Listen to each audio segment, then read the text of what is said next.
কড়া বসিয়েছি, আরেকটা রেসিপি করছি সয়াবিনের কারি। তা কড়া বসিয়ে নিয়েছি, তার মধ্যে দিয়ে দিচ্ছি পেঁয়াজ কুচি,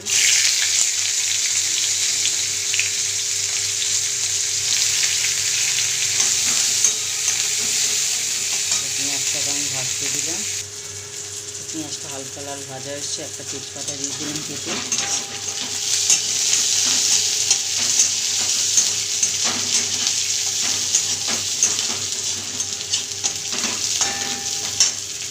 এবার দিয়ে দিলাম টমেটো, দিয়ে দিলাম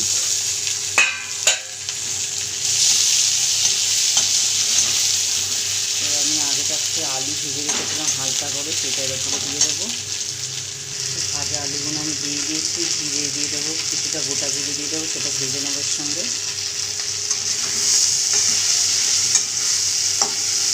গোটা জিরেটা হালকা করে ভেজে নিচ্ছি এর সঙ্গে।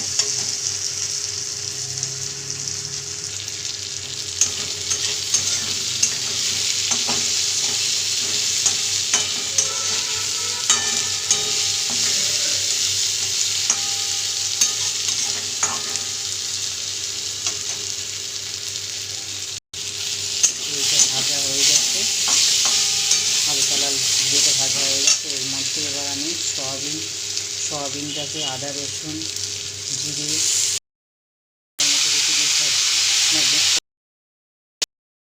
ভালো করে কষে নেব।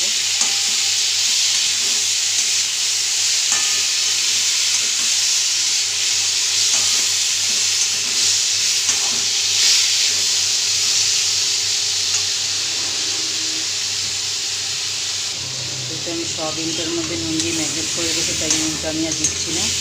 আর আলু ভাজার সময় নুন দিয়েছিলাম, তাই নুনের পরিমাণটা দেবো না এখন।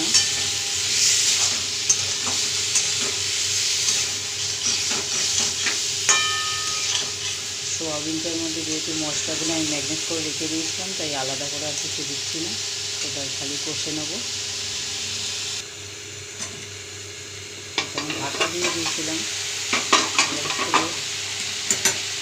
আবার কষে নেব।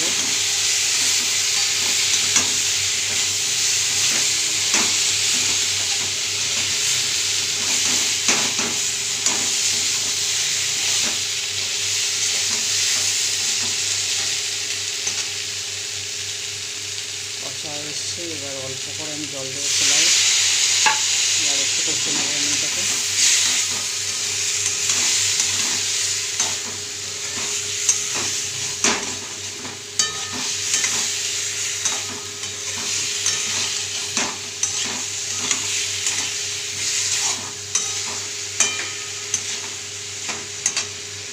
কষা হয়ে গেছে, এবার পরিমাণ মতো আমি জল দিয়ে দেবো।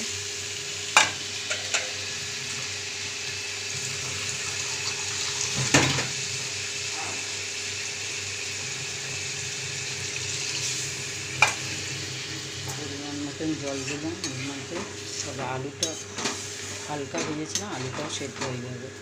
এবার আমি এটাকে ঢেকে দেবো। এটা ফুটতে দিয়েছিলাম, ফুটে এসছে।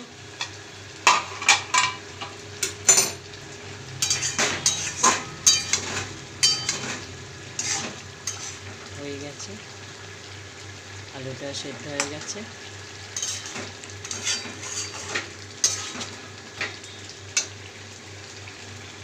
তো এবার আমি গরম মশলা দিয়ে দেবো উপর দিয়ে আমি এবার নেড়ে নেবো। এবার আমি একটা পাত্রের মধ্যে ঢেলে নেব। এটা আমি একটা পাত্রের মধ্যে ঢেলে নিয়েছি। আলু দিয়ে সয়াবিনের কারি কমপ্লিট। এবার গ্যাসটা আমি অফ করে দেবো।